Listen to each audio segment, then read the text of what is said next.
Olá, seja bem-vindo ao Univasso Debate. O trabalho escravo é um crime previsto no artigo 149 do Código Penal brasileiro. E ao contrário do que muita gente pensa, não se define apenas como violação trabalhista.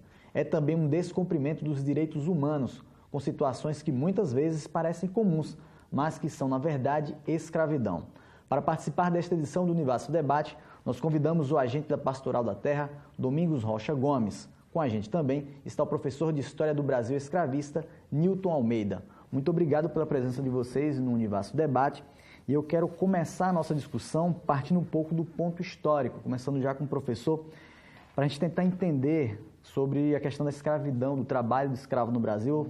A pergunta que eu tenho é a seguinte: a nossa história da escravidão, ela explica hoje essa dificuldade que a gente tem de combater o trabalho escravo? A gente tem uma história de escravidão, e talvez seja um dos motivos que hoje a gente encontra muitas situações de trabalho escravo em várias áreas. Olha, existe uma conexão entre os dois processos, que é muito difícil de não estabelecer, na medida em que o Brasil foi o maior país escravista da história ocidental, na modernidade e na contemporaneidade. De cada 10 pessoas, de cada 100 pessoas que foram traficadas, que sobreviveram ao tráfico, ao holocausto do tráfico negreiro, de cada 100 pessoas que foram traficadas, mais de 40, quase metade, veio parar no Brasil, e os outros, né, a outra metade, se distribuiu em torno de todo o continente americano. Então, vamos pensar que o Brasil, né, em relação ao continente americano, né, é bastante representativo e significativo essa quantidade de pessoas.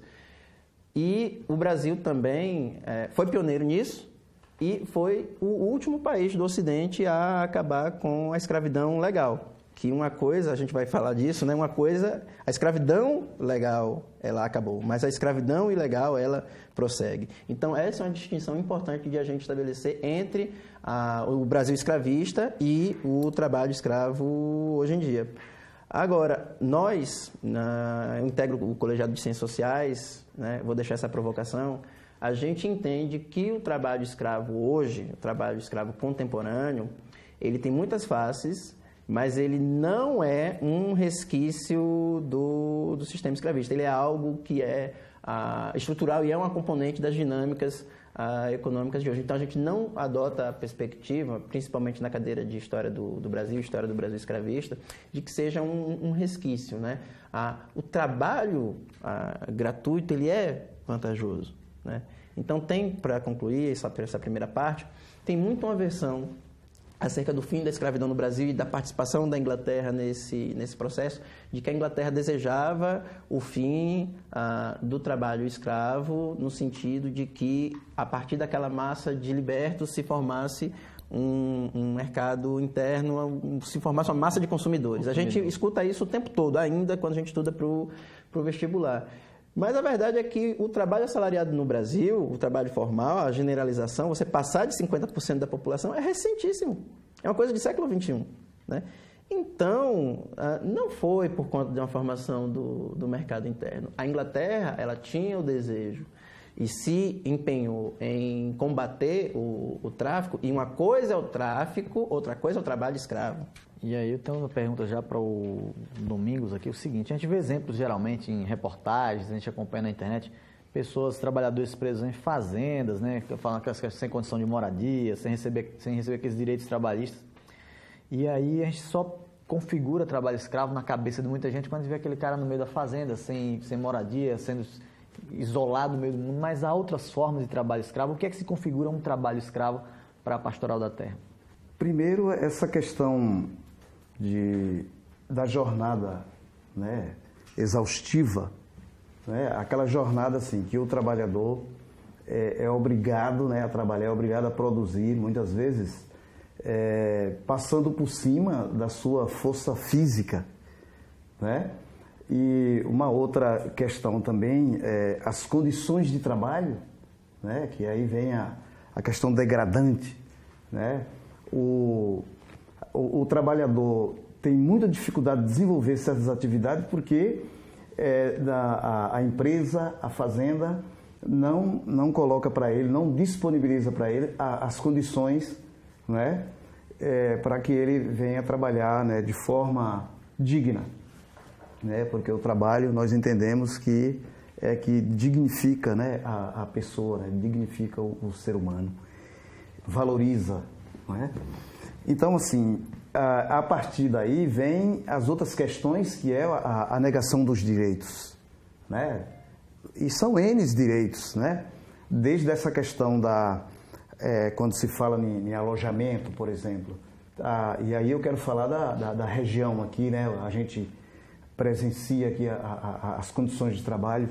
Então, assim, numa empresa em que, no alojamento, aí eu acho que para castigar os trabalhadores, o patrão vai lá e ele consegue construir um forno, um fogaréu para fazer a alimentação ali dos trabalhadores, que quando aceso, essa fumaça vem para dentro do alojamento. De outra forma também é você ter um tanque de churume colado ao alojamento e aberto. Aí quando passa o vento, para dentro do alojamento, né? E aí os trabalhadores, né? Uma outra situação que ocorre aqui na região, numa fazenda aí, é de que a plantação também é colada no alojamento. Quando vem as pulverizações, né, a questão do agrotóxico, também é jogada para dentro do alojamento. Quer dizer, e aí ao longo do tempo a gente vai constatando a questão do adoecimento dos trabalhadores. Dentro da jornada exaustiva, está aí essa coisa aqui na questão da mulher na uva, na produção, né, da uva. Aí tem mulheres que fica 12 horas por dia, né, com os braços para cima, e já tem mulher aqui na nossa região, dos dois lados, tanto de Juazeiro como Petrolina, tem mulher aí que não consegue mais pentear o cabelo por conta da Ledorte, né, as lés. Inclusive, era uma das perguntas aqui, já interrompendo o senhor, há muitas denúncias? Essas denúncias chegam ao Ministério do Trabalho? Chega. Se o Ministério, sei lá, se fizer uma pesquisa lá, talvez nos seus arquivos, e aí eu vou falar arquivos mortos, vai encontrar essas denúncias, né? Eu mesmo vim de um sindicato, né? Vim do movimento sindical, posso estar falando, que fez várias denúncias para a Subdelegacia Regional do Trabalho em Juazeiro, e aí a gente vê essa questão da demora na apuração dos casos. Por outro lado, a gente vê também o sucateamento por parte, né, do sistema governamental, de não equiparar as instituições para que elas possam desenvolver seu trabalho. A quantidade de pessoas, de profissionais bastante reduzidas, né? Então, tem muitas essas questões aqui. As mulheres que caem de cima dos bancos, né? Tá ali, de repente, pá, cai no chão. E, por exemplo, tem uma dirigente sindical hoje, e aí eu posso falar o nome dela, a Rita de Cássia. Ela tá a coluna, 8 pinos na coluna dela, né? Porque teve que fazer cirurgia, aí você vê o corte, né, na questão dos tendões, por conta de um escorregão que ela teve em cima do banco, né? E aí caiu no chão. Então, é um conjunto de descumprimento, né, da questão das leis trabalhistas, né, que o empregador no decorrer do período de trabalho, ele vai descumprir. Então, isso vai acumulando em cima da saúde dos trabalhadores.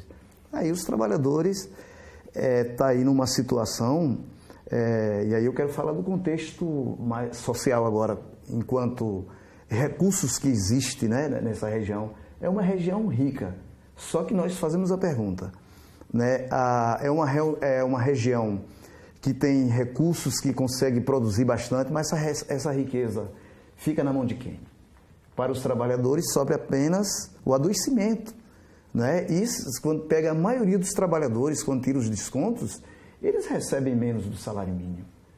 Eu já aproveito para fazer uma pergunta para o professor Nilton. O seguinte, a gente falou sobre, o senhor fez uma boa abertura, a parte histórica, e esse trabalho escravo na região, há sindicatos, há grupos que lutam contra, porque ainda há tanta dificuldade de combater ações como essa que a gente falou aí, de repente, na construção civil, no setor têxtil, no próprio campo mesmo. Por que é tanta dificuldade, já que a gente tem sindicatos organizados? E o que é que dificulta acabar com ações de trabalho escravo? Olha, o trabalho escravo, em primeiro lugar, ele é lucrativo, né? O tráfico de escravos ele foi tremendamente lucrativo, né? O setor economicamente mais forte era o setor dos traficantes de escravos e negociantes. Então, vamos pensar no seguinte, conectando o contemporâneo e o nosso Brasil escravista. A gente tem uma série de trabalhos que tem apontado para a gente para pensar o lugar da escravidão na dinâmica social, na dinâmica política, na dinâmica econômica brasileira. Vamos pensar que a gente também costuma muito aprender que o Brasil teve ciclos econômicos. Teve o ciclo do pau-brasil, depois teve o ciclo do açúcar, depois teve o ciclo do ouro, depois teve o ciclo do café, etc. Ou os ciclos regionais, né? Mas a gente tem uma série de trabalhos, principalmente feitos ou orientados pelo Luiz Felipe de Alencastro, que é historiador e cientista político, e ele chama a atenção da gente para pensarmos que o Brasil viveu, na verdade, um grande ciclo escravista. Durante 4 séculos, não só a produção agrícola para exportação, mas a construção das igrejas, a construção das pontes, a construção dos prédios públicos, o calçamento das ruas, tudo passava pelo trabalho de pessoas escravizadas. Tem um componente sádico, de sadismo nisso, e tem uma série de teorias acerca do sadismo enquanto um componente dos regimes escravistas, e essa manifestação, essa expressão contemporânea é reveladora disso, do quanto você tem um componente de sadismo, mas há situações em que, e é muito significativo, que a lei das empregadas domésticas, que coloca elas em situação de paridade, ou quase com os outros trabalhadores, porque ainda não é 100% paritário, igualitário. Mas é muito emblemático porque a gente só vai ter uma lei das domésticas em pleno século XXI, quando a escravidão terminou lá no século XIX. E é um trabalho absolutamente estratégico, absolutamente imprescindível para a existência das famílias. Existem famílias de profissionais liberais, professores, jornalistas, etc., que só são viáveis por conta da presença e da qualidade do trabalho dessas pessoas. E a despeito dessa importância, isso não é reconhecido. Ao contrário, isso simbolicamente é minimizado, é desqualificado, e muito da qualidade de vida da classe média brasileira, ela só é possível por conta da existência dessas profissionais. O que é o escravo? Conectando o contemporâneo e hoje. O escravo, em primeiro lugar, ele é um estranho. O escravo é um estranho. O escravo, e você tem o caso do tráfico de mulheres hoje, que também é uma coisa que a gente tem que levar em consideração, isso foi até tema de novela, o tráfico de escravos para o trabalho forçado ou para o trabalho sexual, né? Ele é uma coisa muito séria em termos de Brasil, principalmente tendo em vista a Europa, a região do Mediterrâneo. E essas pessoas, guardadas as devidas proporções, passam por processos muito semelhantes de desterritorialização e despersonalização. O que é que eu estou querendo dizer com isso? Isso é coisa que vem da antropologia, da ciência política, da história, da sociologia. E são coisas que o Luiz Felipe de Alencastro é um dos autores grandes a colocar isso para a gente. É o seguinte, você tira a pessoa do território dela, onde ela sabe transitar. Isso é uma primeira grande medida fundamental. Então, você muitas vezes tem o Ministério Público, a Polícia Federal desbaratou uma fazenda no Maranhão, ou no interior de São Paulo, ou no Mato Grosso, etc, etc. E você vai, de onde são essas pessoas? Elas estão centenas ou milhares de quilômetros, boa parte, a maioria, quase todos, se você for apurar, de seu lugar de origem, nos casos mais extremos. E uma coisa para a gente ponderar também, muito séria, em termos de Brasil, que a gente faz muito pouco, quase nada, a escravidão indígena. Né? A escravidão indígena no Brasil foi muito séria, foi muito pesada. A gente aprendeu muito que o índio não se adaptou à escravidão e que o africano se adaptou à escravidão. Ninguém se adapta à escravidão. A escravidão é imposição em qualquer tempo da história da humanidade. A escravidão é uma imposição. E aí você tem a escravidão indígena no Brasil, que ela vai se diferenciar da escravidão africana, porque aqui não se construiu um grande mercado. No caso dos africanos, se construiu um grande mercado. Né? No caso dos índios, não se constituiu um grande mercado. Mas você tem principalmente, e pouca gente sabe disso, São Paulo. São Paulo, os 3 primeiros séculos da história social e econômica de São Paulo vão se desenvolver em cima da exploração do trabalho indígena. E índios em São Paulo, e aí já é o trabalho do John Monteiro, uma série de pessoas da Unicamp e de outras universidades, mas os índios em São Paulo, em outros lugares, mas em São Paulo, você tinha índios que constavam de testamento, que constavam de inventário tal e qual os africanos. Então, eles serviam de garantia de movimentações financeiras, de movimentações econômicas, e servia como dote. E tinha uma expressão muito insólita, que era chamada de forro. Gentil forro. Quer dizer, se ele é forro, é porque antes ele estava cativo ou escravizado. Mas a escravidão indígena ela foi, durante muito tempo, ilegal numa série de aspectos. E aí, a escravidão que a gente falou, que a escravidão contemporânea, ela é ilegal, e a escravidão do império, da colônia, legal. Até isso a gente tem que modular, até isso a gente tem que contextualizar com bastante calma, tenho que fazer a autorrevisão. Por quê? Porque ao longo do século XIX, a escravidão brasileira, a escravidão do Império Brasileiro, ela foi uma escravidão ilegal. Quando Dom João VI chega ao Brasil, ele faz tratados com a Inglaterra, 1826, 1827, esses tratados vão sendo ratificados, e você tem de 700 a 800 mil pessoas que chegam ao Brasil de acordo com as leis do Estado brasileiro. De acordo com as leis do Estado brasileiro, essas pessoas chegando aqui, elas teriam que ser automaticamente livres. E o que aconteceu é que essas pessoas foram revendidas, traficadas e assim por diante. Então, a escravidão brasileira do século XIX, ela não só foi ilegítima por questões humanitárias, né? Ela não só foi lucrativa, ela foi ilegal de acordo com as leis, não só de tratados internacionais, foi ilegal de acordo com as leis do próprio país. E a escravidão indígena, pouca gente sabe disso, a escravidão indígena só se torna definitivamente ilegal 9 anos depois do Grito de Ipiranga. Então, quando a gente se torna país independente, ainda por mecanismos específicos, mas ainda era possível se escravizar índios. Nós temos um espaço aqui no Univasso Debate que é para as pessoas perguntarem aos nossos entrevistados. Certo. Vamos conferir agora nas ruas aí o que eles perguntaram. Há trabalho escravo na nossa região? Trabalho escravo. Mancha o nome do produto brasileiro no exterior? Tudo de respeito à lei trabalhista é considerado trabalho escravo? Como a gente conferiu aí com as perguntas das pessoas nas ruas, e aí eu queria deixar espaço aí para vocês responderem, começando com o Domingos. Olha, há um conceito para isso, mas quando você traz para a prática, né, no nosso cotidiano, né, essa coisa do dia a dia, como se lidar com isso, né? Então, de cara, a gente vê que aí quando você desrespeita, né, a legislação, então, automaticamente, há uma negação de direito, né? E aí não é apenas um direito, são N's, né? São vários direitos, né? Então, nós entendemos que a partir da negação dos direitos já pode ser configurado essa coisa da degradação, né? do trabalho, né? E do próprio direito, né? Então, nós entendemos que já há um indício, né? Para se configurar como o trabalho escravo. Nós não temos dúvida. Negou direito, e aí são direitos trabalhistas, né? Direito ao refeitório, direito ao alojamento, ao banheiro, né? À água potável, né? Uma alimentação, né? Uma boa alimentação, que aí muita gente come, a gente sabe que come. E aí os trabalhadores não gostam de ser chamados de boia fria, né? Mas eles se alimentam, na maioria das vezes, em sua maioria, com alimento gelado feito aí a partir de 2h30, 3 da manhã. Há trabalho escravo na nossa região, você comentou no começo do programa sobre isso, se há muitos casos.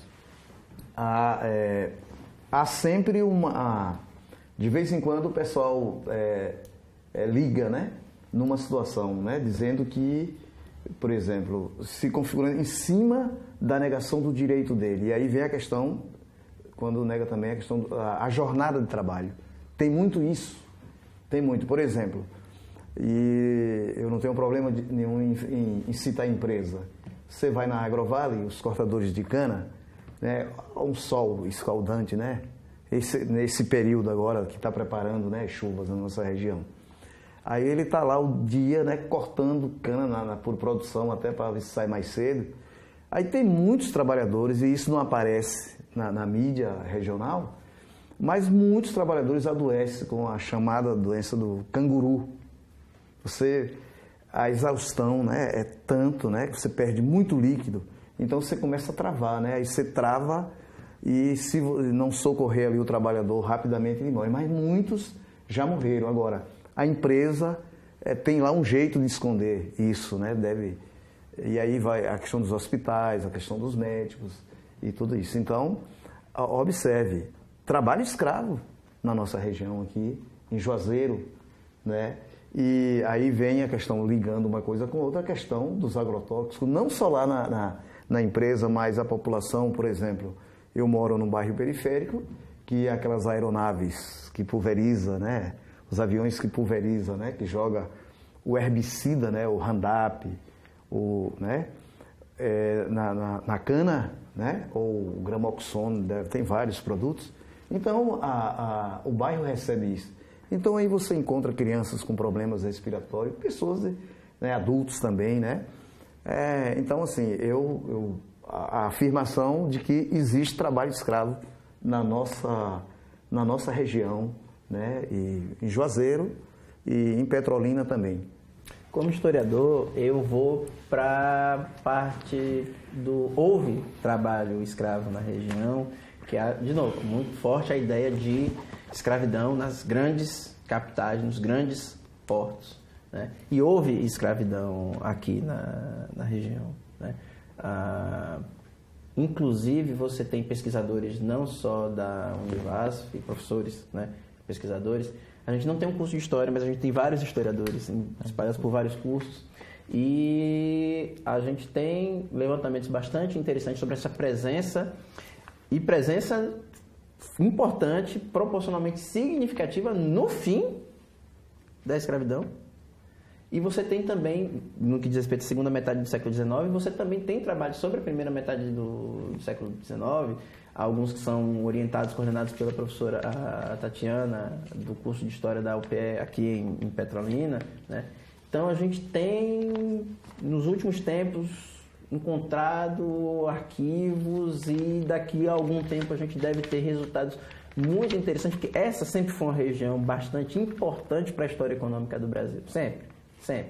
Para a história social, né, a gente tem uma presença indígena muito grande, uma presença quilombola muito grande, no passado como agora, uma presença indígena quilombola muito grande.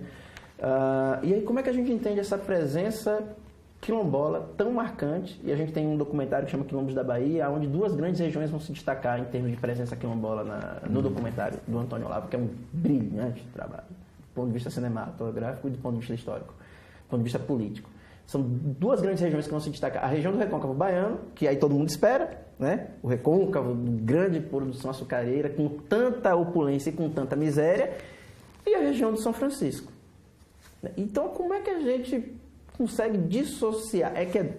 É duro admitir isso, é duro ter que implementar políticas de reparação, políticas de promoção de justiça social, e fazer isso significa que algum setor que é histórica e secularmente beneficiado vai ter que fazer concessões e reconhecer esse outro setor. Então, a pergunta foi se há, né? Do ponto de vista do houve, agora qual tipo, qual a dimensão, isso é uma coisa que está em construção, porque a gente tem um escravo na lavoura, você tem no trabalho urbano, você tem na área doméstica, e tudo aí isso acaba incidindo em dinâmicas muito próprias. Ele falando aqui sobre localizações, onde é que existe mais comprovação de trabalho escravo pela pesquisa da pastoral? São os lugares que se concentram? Por exemplo, aqui na Bahia, né? Aqui, então, assim, nessa região onde tem a questão da construção civil, aí pega a questão urbana, inclusive nas construções do programa Minha Casa Minha Vida, né? Foi resgatado trabalhadores, né?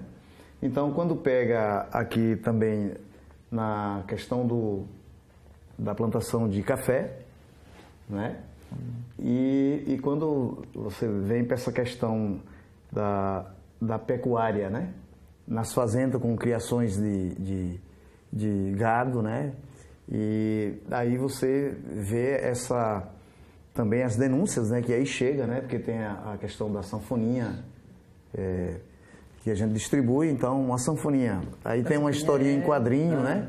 Tá certo, é um material de divulgação. Assim, então tem a história em quadrinho, aí os trabalhadores vão lendo, aí, então quando eles...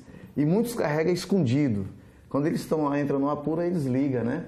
Liga para sindicatos que são parceiros, né, da Comissão Pastoral da Terra, né, eles ligam para cá. É assim. Agora, tem que ver uma coisa. Tem a questão daqueles estados que os trabalhadores, eles saem daqui, por exemplo. Daqui costuma sair trabalhadores para ir trabalhar, por exemplo, no Pará, para ir trabalhar no Goiás. De vez em quando a gente recebe telefonemas e aí a gente aciona o grupo móvel, né? Aquele lá que tem o Ministério Público do Trabalho e o próprio Ministério do Trabalho, né? Polícia Rodoviária e até a própria Polícia Federal. Então, assim, então vai pegando nessas... onde tem até questões do extrativismo, né? Nessas regiões onde... aí entra a história dos gatos, né? Que aliciam os trabalhadores e aí eles vão nessa questão de ir para dentro do mato, né? Tem situação que o empregador leva de avião, né? Leva de avião para um lugar distante, né? Aí depois... Chegando lá, meu amigo, aí a história muda, né? Aí na hora de vir embora, eles não conseguem vir. E aí tem a questão do aprisionamento, que eu acho que aprisionamento por dívida, que é aquela questão, aquela pergunta, né? Sempre devendo. Né? Devendo. Então lá tem um caderno que nunca o trabalhador tem saldo, né? Sempre tem um saldo, mas devedor, né? Nunca... E muitas vezes com revólver, né, em cima do balcão, né? Como é o trabalho da Pastoral da Terra para acabar com esse tipo de crime, de evitar, denunciar? Como é que é o trabalho de vocês? Sempre tem, assim, através dos parceiros, né? Então, agora está espalhado na Bahia toda, tem as equipes da Comissão Pastoral da Terra, mas tem também voluntários, tem vários tipos de parceria, né? As pessoas de boa vontade, né, que estão preocupadas com essa questão, né, do ser humano, né, enquanto, né, e aí a gente trabalha também a questão que a pastoral termina sendo um pouco de evangelizar também, né? E aí vem uma pergunta que é fundamental, a gente está chegando já no finalzinho do programa, mas eu tenho que fazer essa pergunta. Qual o melhor caminho para a gente acabar de vez com o trabalho escravo no Brasil? Deixa eu perguntar para o senhor e depois para o professor Nilton. O respeito ao direito dos trabalhadores. Em primeiro lugar, o respeito, né, o direito das pessoas, o direito, né, os direitos da pessoa ou das pessoas. E também para acabar com a escravidão, para nós entendemos que o envolvimento da sociedade nessa questão, né? Não ficar só... Às vezes o trabalho escravo está acontecendo ali no nosso vizinho, né? E aí a gente passa por ali, mas não olha assim, não, está tudo tranquilo, mas pode estar ali, né? Hoje, se você pega o comércio, está lá o trabalho degradante, né? E eu quero fazer, inclusive, acho que sai como uma denúncia, que eles são contratados, alguns comerciais são contratados para desempenhar determinadas funções, lá na carteira está assim, assinado, registrado, mas que ele desempenha outra, né? Então, e aí nessa forma mesmo... E não é para melhor. E não é para melhor. Então, assim, para nós, o envolvimento da sociedade nessa questão. O que dá para a gente pensar é que o reconhecimento da pessoa enquanto pessoa é uma questão fundamental, né? A gente tem, no caso do Brasil, índices alarmantes no que diz respeito aos homicídios, principalmente de jovens, e principalmente, mais ainda, de jovens negros, né? E há uma banalização com relação a essas mortes. Então, valorizar a vida enquanto vida, a pessoa enquanto pessoa, aí está falando menos o analista, menos e mais o ativista, né? Mas essas coisas não são absolutamente, de jeito nenhum, dissociadas, né? Até porque a prática de intervenção social, né, subsidiada pela pesquisa, e uma atividade de pesquisa incentivada, fomentada, né, estimulada por esses desafios. Mas uma das questões mais sérias do Brasil é justamente essa do reconhecimento do outro enquanto uma pessoa plena. E aí a escravidão contemporânea no Brasil, ela também tem, inescapavelmente, ela também tem uma dimensão racial. Então, quanto menos branca ou quanto mais negra a pessoa, mais exposta ou menos exposta ela se encontra dentro desse espectro de exploração. Gostaria de agradecer demais a presença de vocês, um assunto que lhe rende, a gente tem muita coisa a falar, e deixar um espaço aí de agradecimento, agradecendo a sua presença. Pode ir as considerações finais. Quero agradecer, né, pelo espaço aqui,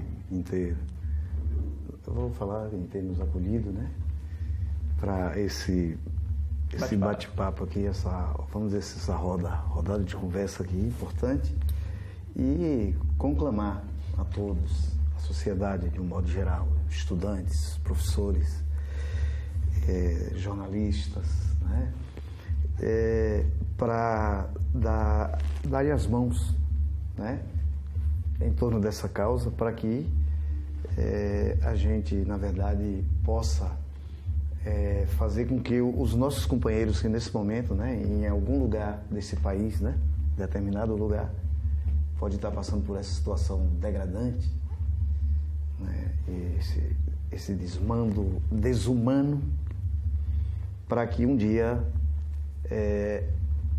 prevaleça a vida, prevaleça o ser humano. Muito obrigado. Professor Newton. Tem uma frase do Milor Fernandes, muito resgatada nos últimos dias, que diz respeito ao seguinte: o Brasil tem um longo passado pela frente. Né? Isso acontece, o trabalho escravo hoje, ele acontece porque ele beneficia alguns segmentos hoje e ele prejudica outros segmentos hoje. Mais uma compreensão dos mecanismos dessa escravidão contemporânea, né, depende também de a gente entender o nosso passado. E aí você tem uma série de proposições acerca de ampliar, banalizar, generalizar a terceirização.